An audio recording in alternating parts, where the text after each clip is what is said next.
Ok. Estudo 11 em Atos. Nós vamos falar sobre Atos 12 e o nome do... Agora eu vou colocar nome, tá? De pessoas. Até lá no YouTube, eu já comecei a pegar os vídeos anteriores e colocar o nome de quem é, sobre o que se fala lá, né? E hoje nós vamos falar da Rhodes, tá? Primeira vez que eu ouvi falar nessa pessoa, eu devia ter a mesma idade dela nesse evento, porque a professora de escola dominical, sabe? Sabe gente que fala que escola dominical é instituição falida? Ok. As igrejas hoje em dia só estão de pé por conta dessa geração que teve estudo bíblico e escola dominical, tá? Um dia o cara falou para mim que a escola dominical é instituição falida e que o certo é culto de poder. Pois é, culto de poder, o pessoal vai no oba-oba, acabou o oba-oba, vai embora. Quem foi criado dentro da igreja, assim, estudando a palavra, é esse povo que mantém a igreja em pé hoje, tá? Então, eu acho muito interessante, eu valorizo muito o trabalho de escola bíblica, porque é isso que dá alicerce para a pessoa, né? Mas então, vamos lá. Hoje nós vamos falar de Rhodes. Nós estamos lá no Atos 12, e nós vamos falar da Rhodes lá no final. Mas primeiro, o que acontece? Qual a primeira pergunta? Qual foi o primeiro apóstolo a ser assassinado? Bom, nós vamos ver aqui que Estevão já foi. Então, Estevão é chamado do primeiro mártir. Porém, esse que foi, não sei se vocês lembram, quem assistiu The Chosen? Então, tinha o Tiaguinho, que era irmão do João, tá? Então, eu assisti The Chosen, eu quero que todo mundo assista, e eu acho que vou assistir mais de novo, porque a gente aprende tanta coisa. E então é o seguinte, eu lembro disso, que o Jesus falava o Tiaguinho e o Tiagão, né? Então, o versículo 1 e 2 de Atos 12 diz o seguinte: por aquele tempo, mandou o rei Herodes prender alguns da igreja para os maltratar, fazendo passar o fio de espada a Tiago, irmão de João, tá? Então, lembra que o Tiago e o João eram chamados de filhos do trovão. E todo mundo, até eu, aprendeu que João João é o apóstolo do amor, João é o fofo. É o fofo nada, ele foi chamado de filhos do trovão. E tem um dia que eles voltaram lá, né, quando Jesus mandou ir pregar e voltar, João veio e falou assim: ai, mestre, tem que fazer descer fogo do céu e queimar todo mundo. Olha que coisa fofa, né? Então não era, tá? E todos eles eram jovens, muito jovens, mas assim, cada um tinha a sua personalidade, e isso serve até para a gente saber que a obra é composta de pessoas de diferentes características, certo? Então vamos lá. Aí a pergunta 2 diz o quê? Por que Herodes mandou prender a Pedro? Olha que louco. Vocês lembram que Herodes mandou matar o João Batista, né? Aquela história nós já estudamos lá, que João Batista estava lá no cárcere e Herodes simpatizava com João, ele ouvia, mas ele era assim, como a gente diria, assim, banana de pijama, né? Ele fazia o que os outros mandavam, ele tinha as convicções dele, mas ele não tinha pulso firme. E nós vimos lá no estudo que nos evangelhos que aconteceu o quê? Ele ficou super mal de ter mandado tirar a cabeça de João Batista. Pois é, mas era tão cabeção que ele fala para uma adolescente que está dançando lá, isso que dá encher a cara. E falou: eu te dou metade do meu reino. Gente, como que alguém em sã consciência oferece metade do reino? Acho que assim que ele acabou de falar, ele já se arrependeu. Mas aí ela foi, perguntou para a mãe falou que era a cabeça de João Batista no prato e disse que ele mandou, porque ele tinha prometido, mas que ele ficou mal. E agora nós vamos ver a consequência daquele que se levanta contra o ungido do Senhor, tá bom? Então vamos lá. Pergunta 2. Porque Herodes mandou matar Pedro, nós estamos no 12, versículo 3 a 5, diz o seguinte: vendo ser isso agradável aos judeus, prosseguiu prendendo também a Pedro. Sendo agradável o quê? Matar o Tiago, tá? E eram os dias dos pães asmos. Tendo feito prender, lançou-o no cárcere, entregando a 4 escoltas de 4 soldados cada uma, para o guardarem, tencionando apresentá-lo ao povo depois da Páscoa. Pedro, pois, estava guardado no cárcere, mas havia oração incessante a Deus por parte da igreja a favor dele. Então, vamos fazer um parênteses aqui. Nós, como igreja, tá? Cada um no lugar do mundo, mas professando a mesma fé, nós somos a igreja de Cristo, né? Quantas pessoas nós sabemos que estão aprisionadas e que estão sofrendo a perseguição? E o que nós estamos fazendo? Levando a nossa vida normal? Aqui, os irmãos, a igreja, estavam em oração incessante a favor dele. Eu só vou fazer uma pergunta para mim e para vocês também. Para quem você está orando incessantemente? Quem é? Eu vou falar para vocês. Ninguém. Eu oro por situações específicas, mas quando eu fui estudar isso aqui, eu falei, nossa, a gente fica sabendo de tantas pessoas que são perseguidas no Evangelho, a gente está orando incessantemente, ou nós somos egoístas ao ponto de orar incessantemente pela nossa vida, pelo nosso problema, pela nossa dor, pela nossa luta. Nós estamos incessantemente orando a favor de alguém que está sofrendo a perseguição, como, né? Vamos lá. Então, o Pedro estava lá preso, certo? Ele mandou prender, que ele viu que o pessoal começou a gostar dele, porque ele matou o Tiago. E aí, o que acontece? O Pedro estava guardado no cárcere, algemado nos soldados. Então, vamos lá, pergunta 3. Como Pedro foi liberto? Presta atenção. Quando Herodes estava para apresentá-lo naquela mesma noite, Pedro dormia entre os 2 soldados, acorrentado com 2 cadeias. Cadeia aqui é corrente, tá? E sentinelas à porta guardavam o cárcere. Veja bem, ele estava dormindo. Quem de nós, hoje é dia de muita pergunta, quem de nós, no meio de uma prisão, de uma injustiça, consegue ficar dormindo? Pedro estava dormindo. Sabe por quê? Porque ele sabia que a vida não era dele e que Deus ia dar um jeito. Tá? Essa confiança é uma coisa que nós vimos. Pedro titubeou, foi aquele que negou Jesus, mas ele estava firme. E agora ele sabia, já tinha matado, ele estava matando o povo e ele dormiu. Eu sempre pego esse versículo e eu coloco que é assim: em paz me deito e logo pego no sono, porque tu estás comigo. Então, você consegue, no meio dos seus problemas, da sua prisão, você consegue deitar e dormir? Ou a gente fica acordado, andando que nem não sei o que no quarto, que nem hamster na roda, né? Andando lá querendo ajudar Deus e assim, desenvolvendo uma ansiedade. Isso é falta de fé. Eu não vou falar para vocês que isso é só vocês, não, porque eu sou a primeira. Eu sou a primeira a ter um problema e perder o sono. E fico tentando como que eu vou fazer para resolver a situação. E Pedro estava no cárcere, ele sabia que ele ia ser entregue, então ele não sabia o que ia acontecer com ele, e ele estava dormindo. E aí, eis, porém, que sobreveio um anjo do Senhor e uma luz iluminou a prisão. Vamos botar nossa imaginação para agir e vamos imaginar a cena. A prisão, as correntes, aparece um anjo, tá? E o anjo, ele veio numa luz que iluminou tudo. E tocando ele, o lado de Pedro, o despertou, dizendo, gente, o anjo teve que acordar o Pedro, porque ele estava dormindo. Imagina o anjo assim, levanta que nós temos pressa, né? E aí o anjo teve que sacudir ele para ele acordar. E falou, levanta-te depressa. Então as cadeias caíram-lhe das mãos. E disse o anjo, cinge-te, botar os negócios por cima, tá? E calça sandálias. E ele assim o fez, e disse-lhe mais, põe a capa e me segue. Eu vou falar uma coisa para vocês, particularmente. Já pensou, você tá com um problemão, aí você tá no seu quarto, aí de repente aparece uma visão e fala, me segue. É ruim, hein? Que você engrulha mais, né? No cobertor, não me veja, né? Embora olhe a cabeça e tudo. Não, isso é visagem. Como dizia minha mãe, isso é visagem.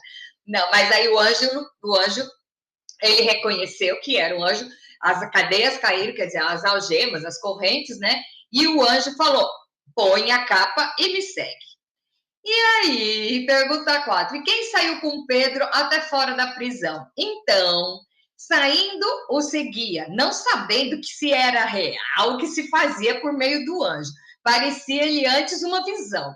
Depois de terem passado a primeira e a segunda sentinela, e eles não viram, tá? O sentinela. Gente, o homem invisível. Vocês já viram isso? O homem invisível, anjo fez que ninguém visse a Pedro, e eles passaram pela primeira e a segunda sentinela, chegaram ao portão de ferro que dava para a cidade, o qual se abriu automaticamente. Gente, isso parece Matrix. Você já pensou que emoção? Quanta história Pedro teve para contar depois, só desse caso, tá? Aí abriu, caiu as cadeias, os guardas não viram, a porta se abre, ele atrás do anjo. E aqui fala que ele não sabia direito se era real ou se era sonho, tá? E aí, então, Pedro, caindo em si, disse... Ah, não, peraí.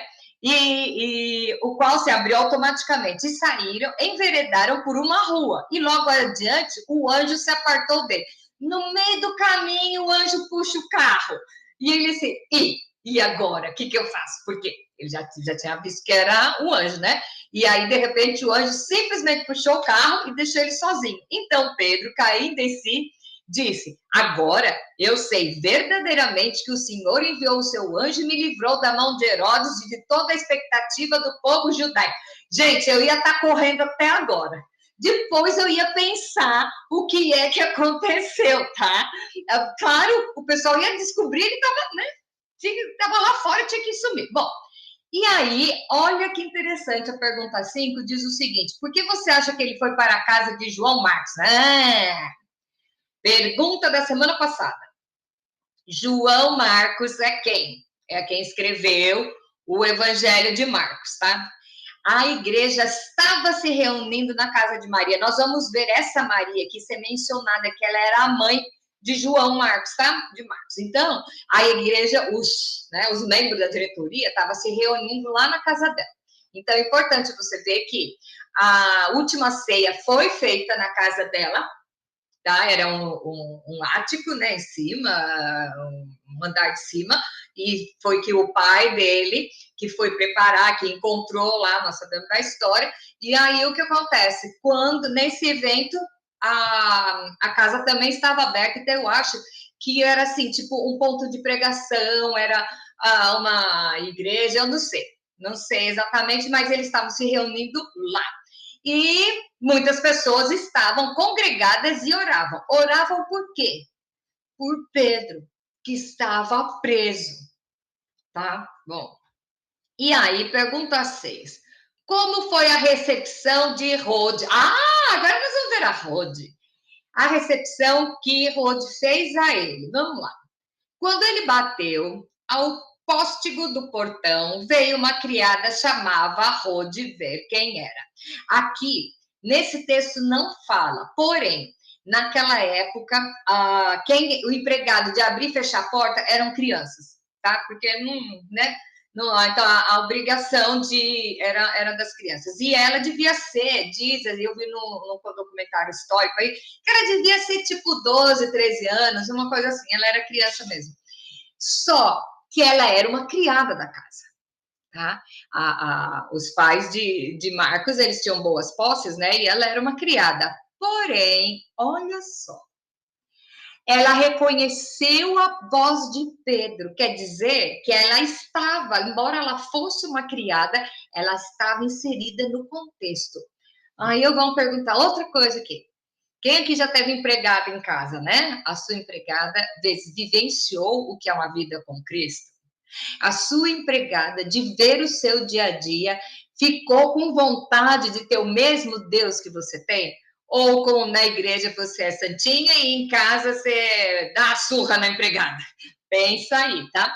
A Rode não, ela reconheceu a voz de Pedro. E ela ficou tão alegre que nem o fez entrar, isso está no versículo 14, mas voltou correndo para anunciar que Pedro estava junto do portão. Imagina, ela ouviu a voz, ela ficou tão empolgada, porque ela sabia que aquelas pessoas estavam orando pelo Pedro, porque achavam que Pedro ia ser morto.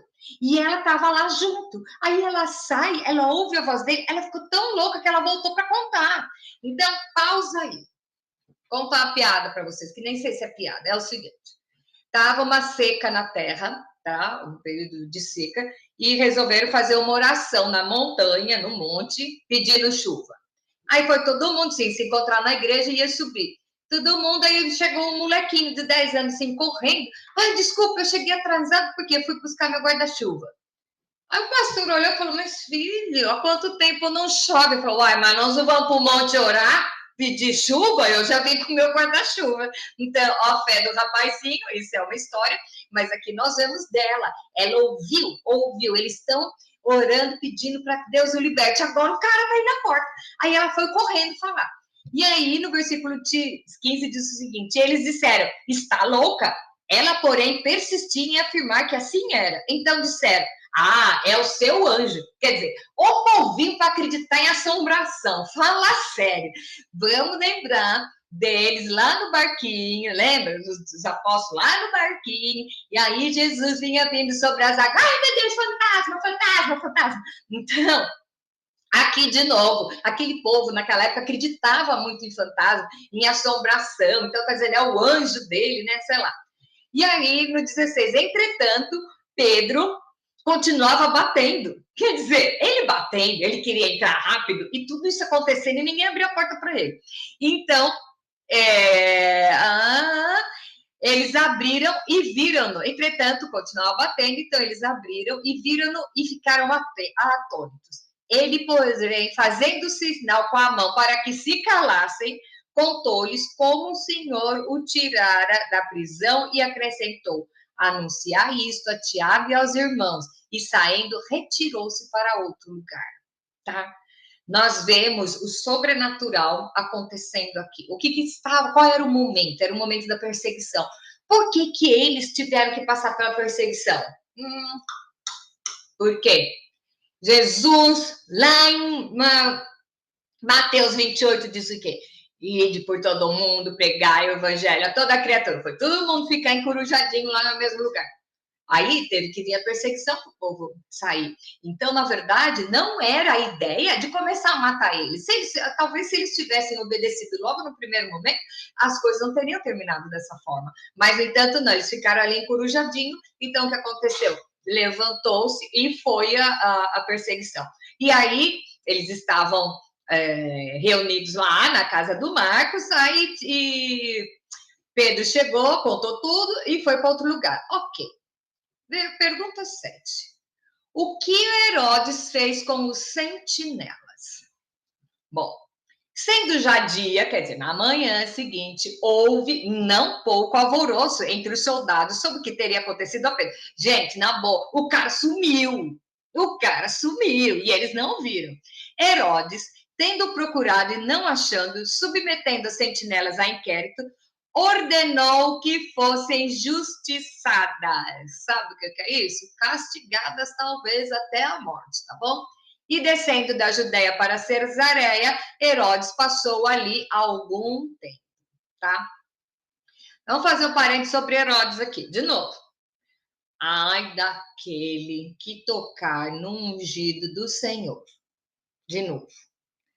Ai daquele... Gente, a gente tem que ter isso dentro da gente, porque às vezes você não consegue perceber que a pessoa é um ungido do Senhor, mas meteu o pau, você quer ver?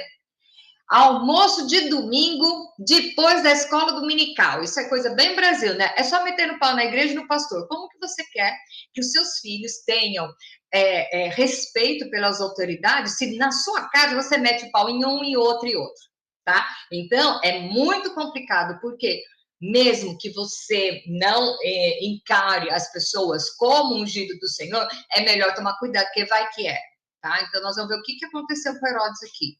Ora,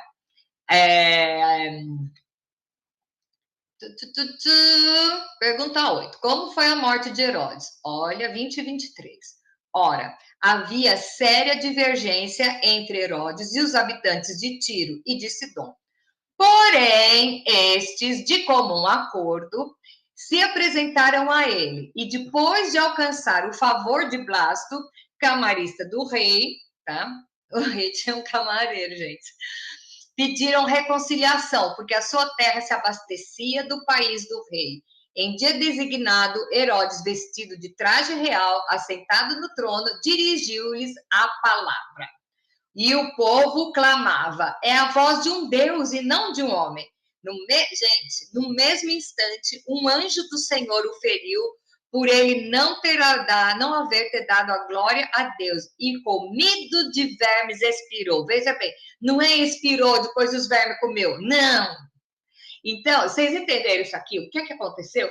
Ele foi, e tinha o dia lá que ele era, em vez dele enaltecer o nome do Senhor, porque ele já conhecia, tanto que ele tinha uma simpatia, vamos dizer assim, começou com João Batista, né? E aí ele fez aquilo com João Batista, estava prestes a fazer aquilo com Pedro, e aí o que, que aconteceu? Ele foi para fazer um discurso, e aí, com o traje real, todo bambambam, eu sou o tal. E aí o que aconteceu? Ele foi falar com o povo, e o povo é a voz de um Deus e não de um homem. Gente, quantas vezes nós vemos pessoas que se põem no lugar de Deus. Ó, eu vi uma vez uma faixa numa rua, numa cidade, que estava escrito assim: não percam o culto de domingo, o grande servo do Senhor vai estar aqui. Gente, servo não é grande, servo é servo, entendeu?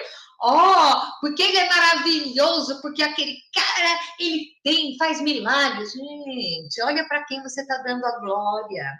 Olha para quem? O povo começou a adorar ele, a exaltar ele, dizendo que ele tinha a voz de um Deus. Gente, o próprio Herodes que fez tudo aquilo há pouco tempo atrás, tá? E aí, quando aqui diz assim, no mesmo instante, o anjo do Senhor o feriu. Por quê? Porque ele não deu glória a Deus. Olha só como ele ainda teve mais uma chance. Ele perseguiu o ungido. Ele mandou matar João Batista. Ele quase matou o Pedro. E chegou na hora, ele ainda... Oh, os louros são meus. E o anjo do Senhor o feriu. Não feriu ele por todos os pecados dele. Porque por pior que seja o seu pecado, gente, o amor de Cristo, o sangue dele é tão poderoso que ele nos limpa de todo o pecado. Então, você acha, de repente, se ele tivesse aceitado aí nessa hora e passado a transferir a glória para Deus, quem sabe não tinha acontecido isso com ele. Porque não existe pecadinho e pecadão. Eu sempre falo do pecadômetro, né, que tem na porta das igrejas. Então, dependendo do tamanho do seu pecado, não existe, para Deus não existe isso. Então, aqui, ele tomou a glória para si mesmo. E quantas vezes nós vemos as pessoas dentro das nossas igrejas, hoje em dia, 2024, você vê pessoas pegando a glória para si, sabe? Olha, Deus faz através de mim. Eu vi um vídeo de uma brasileira, gente, uma igreja brasileira, que ela diz que ela é apóstola e ela não pode pisar no chão, porque ela é tão santa. Então, quando ela entra na igreja, as pessoas têm que colocar as roupas para ela pisar, porque ela não pode pisar no chão, tá? E no Brasil, acho que é em São Paulo até essa igreja dela. E aí? E aí?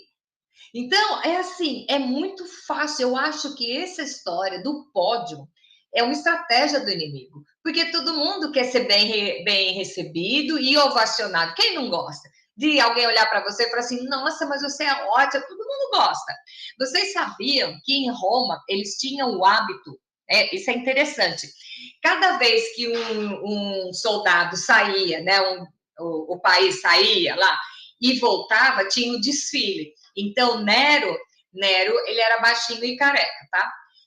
Cada vez que ele entrava na volta de uma batalha, ele tinha um empregado dele que tinha que ficar no ouvido dele falando assim: você é velho, você é careca, você é isso, falando coisas para que ele não se enaltecesse com o clamor das pessoas. Isso eu estou falando de romano, não estou falando de crente, o povo escolhido, judeu, nada. Porque é muito fácil a pessoa subir no tijolo e pegar a glória para si mesma.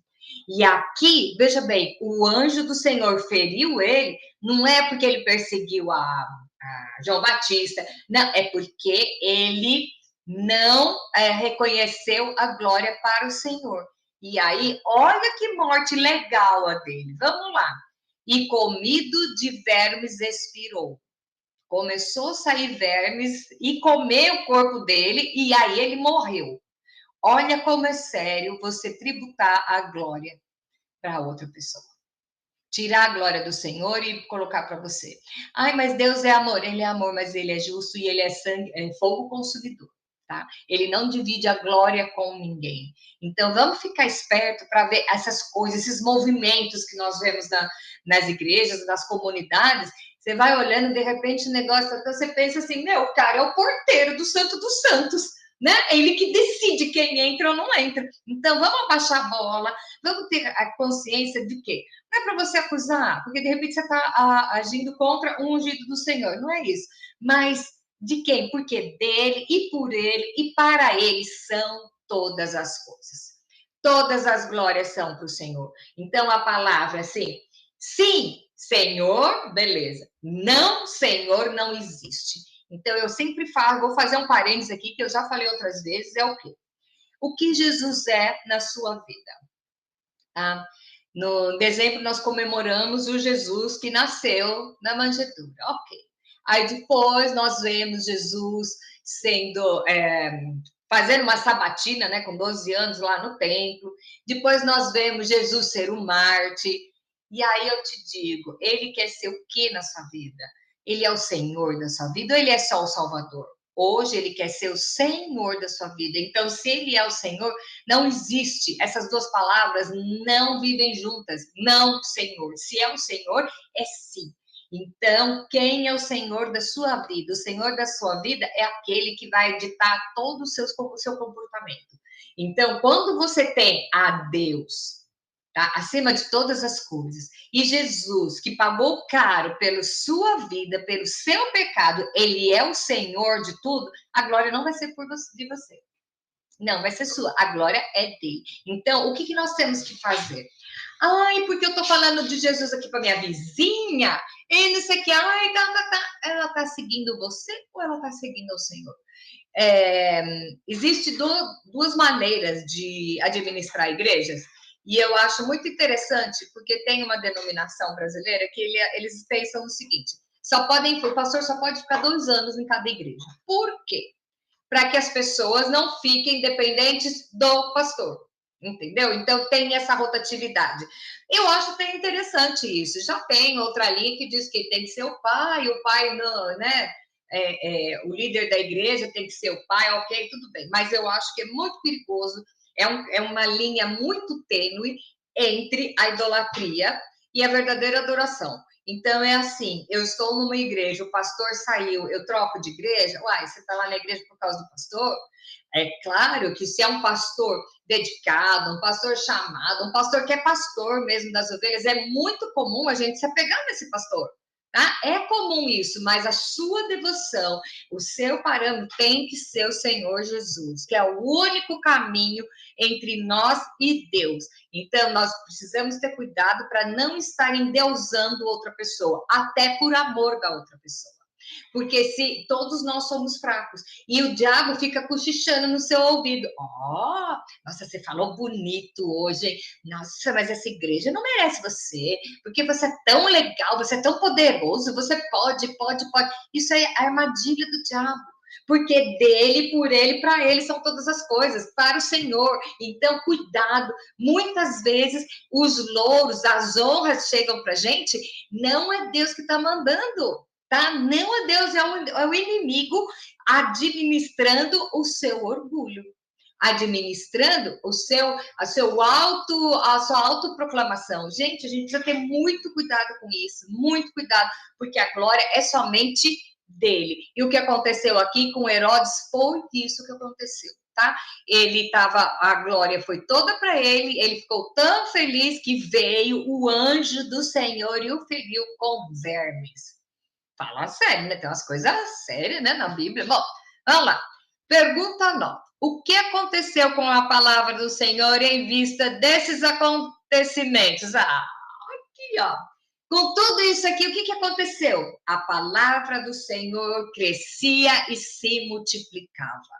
No meio da perseguição, é que o evangelho é mais vivido, é mais autêntico. Fizeram uma entrevista com um pastor numa igreja da China ou da Coreia, sei lá, não me recordo agora, e perguntaram para um pastor de lá, e aí, como que é viver numa igreja perseguida, né? Num país, assim, que persegue cristão. E ele falou, é muito mais fácil do que nos Estados Unidos. Por quê? Porque aqui é só os verdadeiros. aquele que suporta passar por todas a perseguição, isso é pessoal de, sabe, de fé, que a gente pode contar no seu país, que era, o pastor era americano, né? No seu país é complicado, porque todo mundo se faz de crente. Só que na hora acho que não é, eu sou crente nominal, que nem no Brasil, a religião, né? Você vê que é o catolicismo, você pergunta, eu sou católica, você vai na igreja? Não, eu fui quando batizei e quando casei, né? Então, é nominal. Aqui nos Estados Unidos, nós vemos isso muito em igrejas protestantes, que ele vem porque é um hábito. Então, o que acontece? Na hora que se levantar uma perseguição, ele não tem firmeza naquilo. E já numa igreja perseguida, sim, porque todos os que estão lá são verdadeiros, porque eles estão dispostos a passar por tudo, por amor ao evangelho. Olha que coisa legal!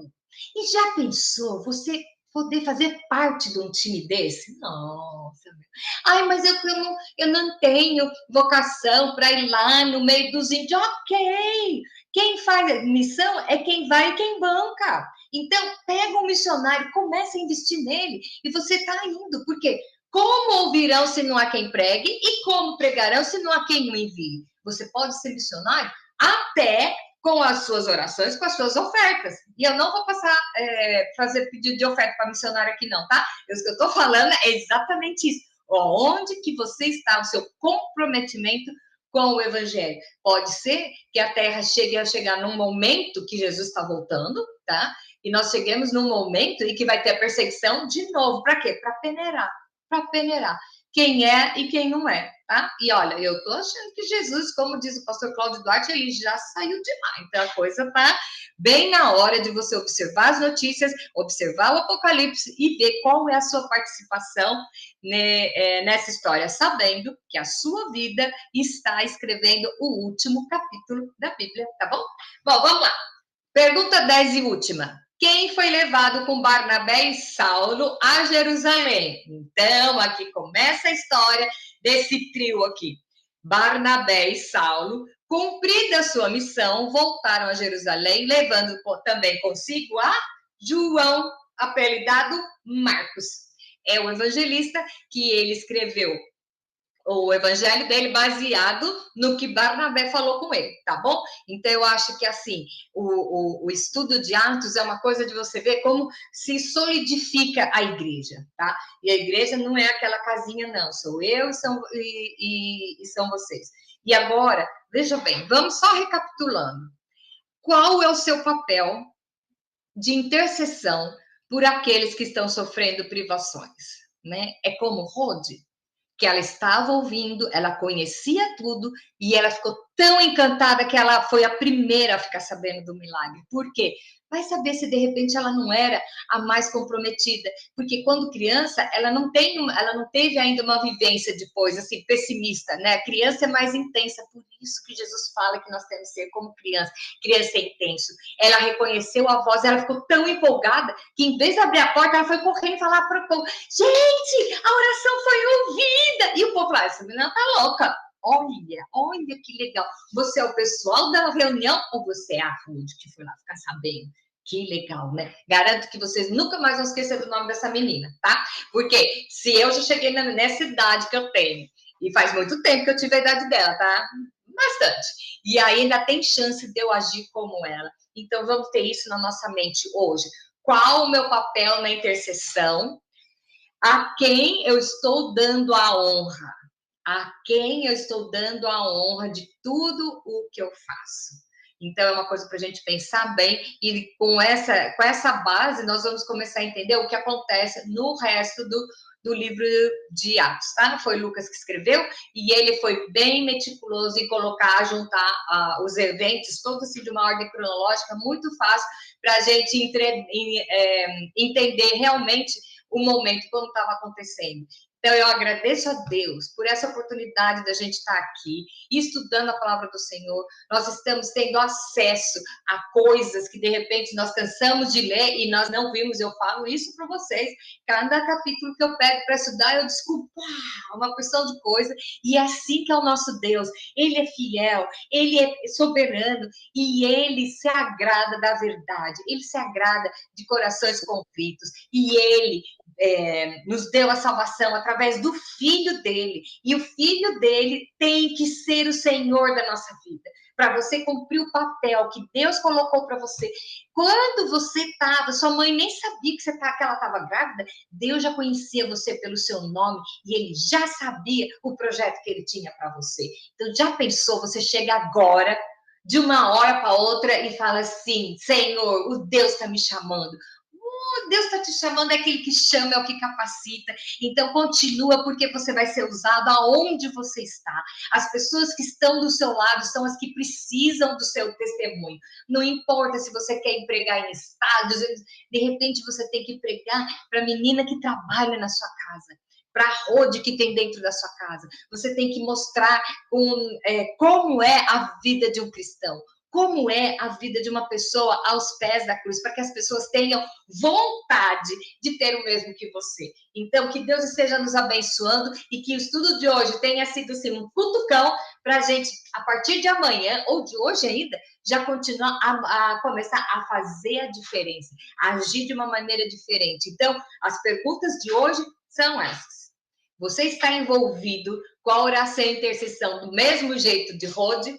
Jesus é o Senhor da sua vida e a quem é a glória? A glória é somente a Ele, porque dele e por Ele e para Ele são todas as coisas. Beijo para vocês e até a semana que vem.